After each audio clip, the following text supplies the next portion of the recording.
C'est le podcast AWS en français. Cette semaine, je passe en revue 13 nouveautés que j'ai dégoupillées pour vous parmi les 28 des 2 dernières semaines. C'est l'épisode 326 enregistré le jeudi 16 octobre tard au soir. C'est parti, c'est maintenant. Le podcast AWS en français. Sébastien Stormac. Bonjour, bienvenue dans le podcast AWS en français. Vous le savez, une semaine sur deux, on dégoupille, on dépatouille les principales nouveautés d'AWS des 2 dernières semaines, celles qui ont en tout cas un sens pour vous, les développeurs, les développeuses, les builders, les buildeuses, vous qui construisez des solutions sur AWS. Et on a un agenda chargé cette semaine parce qu'il y a beaucoup de choses, 28 nouveautés qui ne sont pas des expansions régionales, et j'en ai sélectionné 13, un peu dans tous les sens.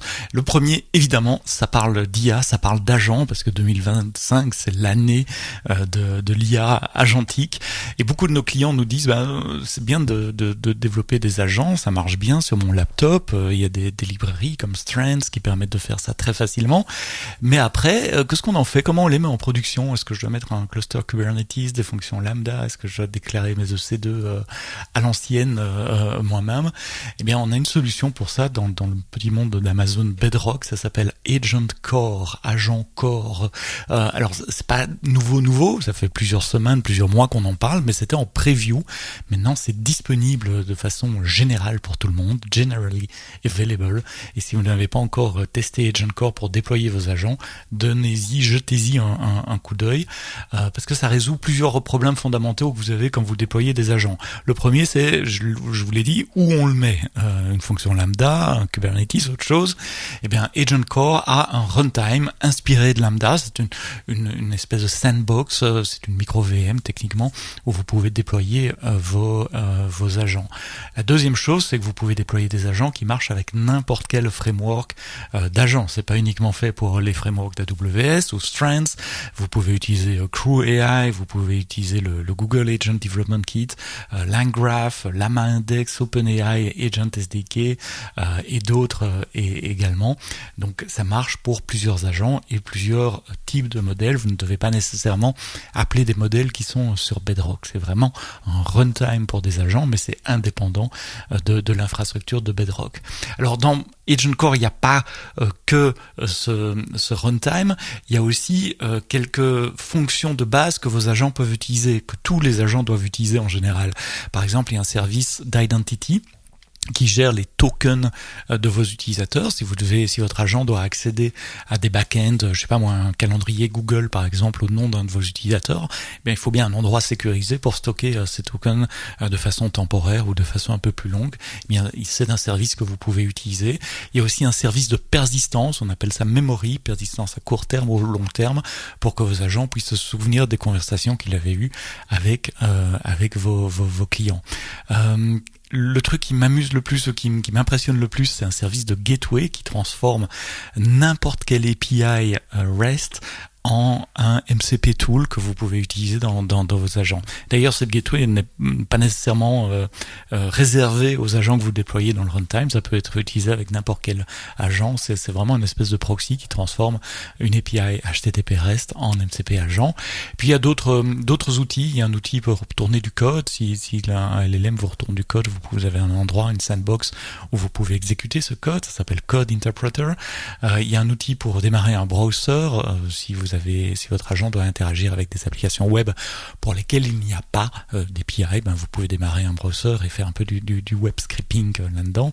Et puis il y a un outil d'observabilité aussi pour suivre les requêtes qui s'intègrent avec CloudWatch, avec X-Ray et le reste de l'écosystème AWS. Donc Agent Core, une boîte à outils pour déployer vos agents avec au minimum un runtime et puis 6 autres services autour qui sont optionnels, que vous ne devez pas nécessairement utiliser ou que vous pouvez utiliser tout seul sans le runtime. Allez jeter donc un coup d'œil sur Amazon Bedrock Agent Core. Et puis une fois n'est pas coutume, ce n'est pas un mais 2 nouveaux services que nous lançons cette semaine. Agent Core c'en est un, l'autre ça s'appelle Quick Suite. Quick Suite, je sais pas comment on prononce ça en anglais. Amazon Quick Suite.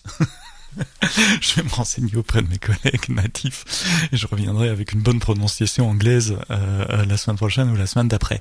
Quick Suite, comment dire, c'est un peu comme si Amazon Q Business et Amazon QuickSight, vous savez, l'outil de dashboarding, de data, de reporting, s'étaient rencontrés et avaient eu un enfant ensemble.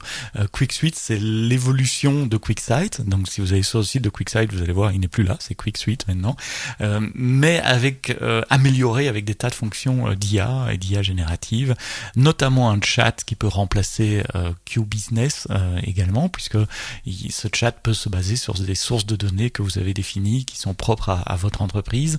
Vous pouvez créer des dashboards à partir de queries en langage naturel. Vous pouvez interroger vos données à partir de queries en langage naturel. Donc c'est vraiment la fusion de QBusiness et de QuickSight qui devient Quick Suite. C'est un nouveau service entier qu'on lance cette semaine. Et c'est mes collègues Esra à Amsterdam et Denis aux Philippines qui ont écrit le blog post que vous allez trouver évidemment dans les notes de ce podcast.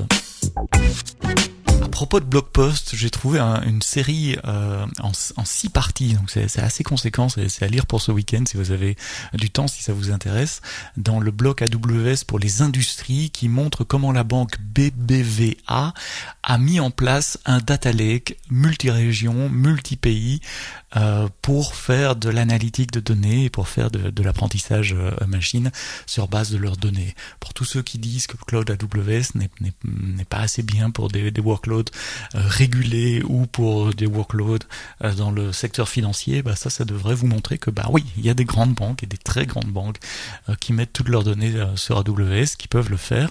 En l'occurrence, c'est une banque espagnole, si vous connaissez pas, BBVA, qui est également très active en Amérique centrale et en Amérique du Sud, en Amérique latine, je dirais, depuis le Mexique jusqu'au sud de l'Argentine. Ils ont déployé, les chiffres sont un peu mind-blowing, comme on dit en anglais, 6500 utilisateurs qui utilisent ce data lake sur 7 pays, 40 000 applications qui consomment des données. C'est déployé dans 2 régions AWS, une en Amérique, sur le continent américain, au Mexique je crois, et une en Europe, en Espagne. C'est multi-compte, ça utilise du Glue, de l'Athena, Fargate, du S3 évidemment. Si vous êtes intéressé par la mise en place de plateformes de data analytique à très grande échelle sur plusieurs régions pour des milliers d'utilisateurs, j'ai d'autres chiffres, si vous voulez, 25 000 consommateurs de données, 560 projets en 2023, 1,7 pétabytes, et ça c'est juste en Espagne. Il y a encore plus en Amérique du Sud. En Amérique du Sud, c'est 2,3 pétabytes, 15 000 tables, 35 000 requêtes par jour. Donc voilà, si vous êtes intéressé par du déploiement de plateformes de données à très grande échelle, dans des instances, dans des milieux réguliers, dans des workloads régulés, n'hésitez pas à aller lire cet article en 6 parties sur ce qu'a fait la banque BBVA. Une série de petites annonces que je vais vous grouper en un groupe avec des petites brèves. La première concerne Amazon Elastic Cache qui annonce la possibilité de faire des recherches par des vecteurs. Très important si vous voulez faire par exemple des recherches sémantiques sur le contenu d'Elastic Cache pour coupler Elastic Cache avec un système d'IA générative, par exemple pour faire un cache des requêtes et des réponses qui ont déjà été reçues ou traitées par votre système de chat. Dans mes brèves, j'ai également épinglé un nouveau type d'instance, les M8A. Ce sont des instances qui tourne avec des processeurs AMD 5e génération, les EPYC. Si vous suivez l'actualité d'AMD, c'était le codename Turin, 4,5 GHz, 30% de performance meilleure et 19% de coût performance, de ratio coût-performance mieux que les instances précédentes M7A. Et puis dans la série des brèves, une nouvelle version de Kubernetes sur EKS. EKS Distro maintenant supporte la version 1,34. Et puis encore une petite chose, côté des factures, avant vous deviez passer par le support si vous vouliez faire une modification sur, le nom de votre société, l'adresse de la société, ou même changer un PO, un numéro de commande par exemple. Maintenant vous pouvez tout faire en self-service depuis la console de facturation. Je les ai groupés aussi, les annonces IPv6. J'aime bien suivre les annonces IPv6 parce que depuis que les IPv4 sont payantes sur AWS, vous avez un incentive, vous avez une motivation encore plus forte pour migrer vos workloads vers IPv6. Et souvent la critique qu'on avait, c'est que tous les services ne supportent pas IPv6, et donc chaque fois qu'il y a un nouveau service qui supporte IPv6 ou du dual stack IPv4 IPv6, j'aime bien les mettre en avant dans ces épisodes What's New du podcast AWS en français. Alors le badge de cette semaine, c'est Amazon DynamoDB qui supporte Dual Stack IPv4 IPv6 pour les tables, les streams, le DynamoDB Accelerator y inclus avec AWS Private Link Gateway et les endpoints d'interface. Donc vous pouvez commencer à utiliser IPv6 avec DynamoDB. Même chose pour Kinesis Video Streams. Vous savez, c'est ce service qui permet d'ingérer des images en vidéo à partir de milliers ou de millions de clients qui envoient. Et bien maintenant, vous pouvez faire parler vos clients directement en IPv6 sur Kinesis Video Streams. Et puis le dernier, c'est AWS Directory Service. Manage Microsoft AD Active Directory et AD Connector qui maintenant fait de l'IPv4 only, de l'IPv6 only et du dual stack. Quelques autres nouveautés que j'ai glanées ici et là rapidement. Amazon EBS Volume permet de faire des clones maintenant d'un volume. En un clic dans la console, vous pouvez cloner un volume EBS dans la même availability zone et l'utiliser directement. Donc le clone rend le volume immédiatement disponible. La copie des bits et des bytes, des blocs évidemment se fait en background, mais dès que vous avez fait le clone, vous pouvez l'attacher à une instance EC2 et utiliser ou booter une instance EC2 à partir de votre clone. Alors vous allez me dire, il y avait déjà les snapshots. Oui, c'est vrai, et ça remplace pas les snapshots d'ailleurs, c'est pas une solution de backup. L'idée c'est plutôt de vous aider à mettre à disposition facilement à vos développeurs ou vos testeurs des environnements complets. Vous avez une base de données par exemple, bien vous pouvez la cloner et directement faire vos tests avec des données de la prod.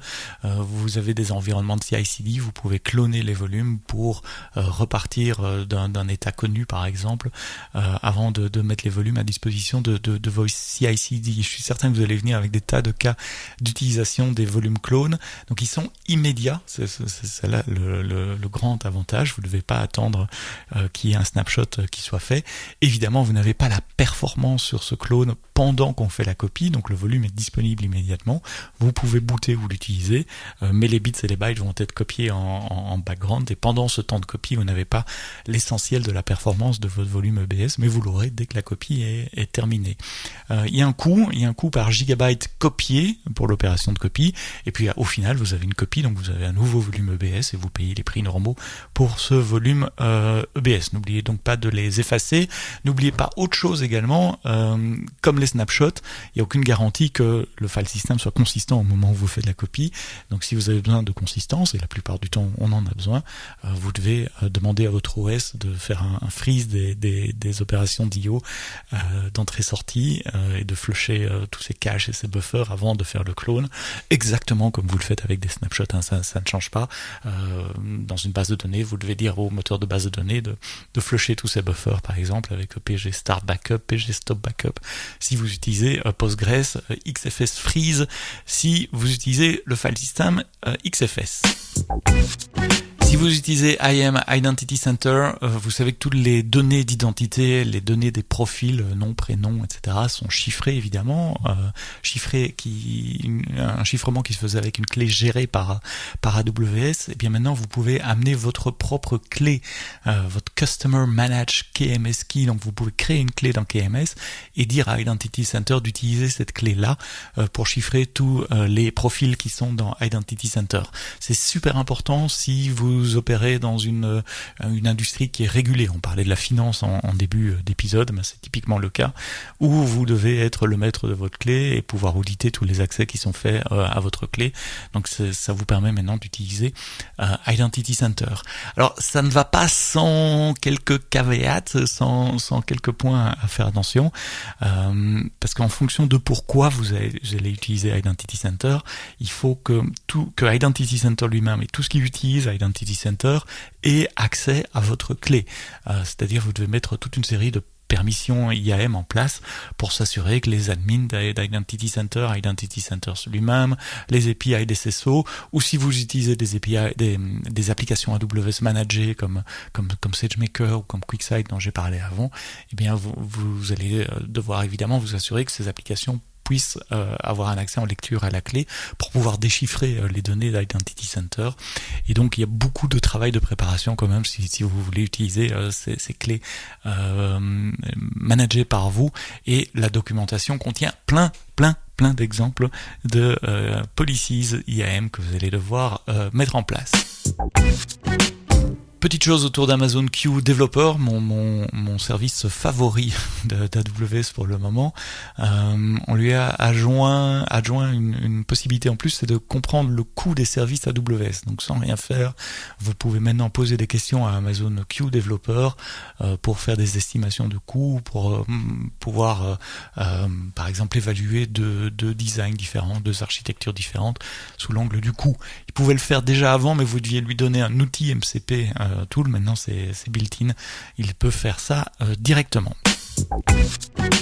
Enfin, je vais terminer quasiment par là. Une nouvelle possibilité sur les ALB, les Application Load Balancer, de réécrire soit l'URL path, soit les headers HTTP au niveau du load balancer. Souvent, si vous vouliez faire de la réécriture d'URL ou de la réécriture de paramètres HTTP, vous deviez le faire avec un proxy entre le load balancer et puis votre application, ce qui impliquait une complexité opérationnelle en plus, devoir gérer la disponibilité, la scalabilité de ce proxy. Maintenant, vous pouvez écrire des expressions régulières pour transformer sur le load balancer directement l'URL avant qu'elle soit donnée à vos systèmes downstream, ou transformer des headers HTTP. C'est super utile si vous devez faire du routage sur différentes API, si vous voulez faire de la migration de monolithes vers microservices. L'écriture d'URL, c'est souvent une des techniques qu'on utilise pour implémenter ce genre de migration. Bien, vous pouvez le faire maintenant sur l'Application Gateway. Et puis je terminerai avec une liste de services qui vont rentrer en Keep the Lights On, KLO.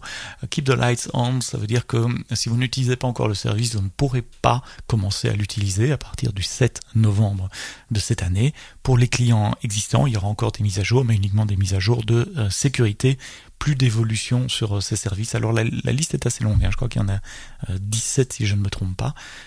Ça va de Cloud Directory à Code Catalyst en passant par Glacier. Alors pas le storage tiers, pas le S3 Glacier, mais la toute première version de Glacier qu'on avait sorti, Glacier Vault, les S3 Object Lambda également, et puis des choses un peu plus anecdotiques, FinSpace, le Mainframe Modernization Service, Migration Hub, certaines versions de Snowball, Edge, certaines options dans System Manager, Change Manager et Incident Manager, certains outils .NET, des outils de modernisation d'applications .NET, Proton aussi, la ligne de commande qui vous permettait de gérer des environnements de CI/CD. Je vous mets le lien évidemment dans les notes de podcast, allez lire tout ça, vous aurez les dates, les liens vers la doc avec les migrations possibles vers des options comparables ou similaires en tout cas.